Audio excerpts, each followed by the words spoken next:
خبر شامل کریں گے ENN نیوز نمائندہ فرمان کی۔ آج گورنمنٹ ہائی اسکول چھانگا مانگا کی تقریب تقسیم انعامات منعقد کی گئی۔ علاقہ بھر کی سیاسی سماجی شخصیات کی شرکت۔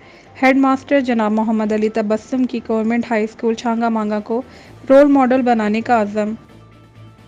انہوں نے اس بات کا بھی اظہار کیا کہ انشاءاللہ اپنے اسکول میں ایک واضح تبدیلی نظر آئے گی۔ مہمانوں میں خصوصی شرکت DFO محکمہ جنگلات چھانگا مانگا رانا شاہد تبسم، حاجی رانا مشتاق احمد، سابق چیئرمین ملک پرویز صادق، سابق وائس چیئرمین پیر محمد اقبال اور دیگر لوگوں نے شرکت کی۔ علاقہ بھر کے سیاسی سماجی شخصیات کی بھرپور شرکت۔ اول کلاس سے لے کر 8ویں کلاس تک اول، دوئم اور سوئم آنے والے بچوں میں انعامات کی تقسیم، ٹرافی اور سرٹیفکیٹ کی صورت میں بچوں کو انعامات سے نوازا گیا۔ مہمانوں کی میٹھے پانی، چائے اور بسکٹ سے تواضع کی گئی۔ پروگرام کے آخر میں پیر محمد اقبال کی دعائے خیر سے پروگرام اپنے اختتام کو پہنچا۔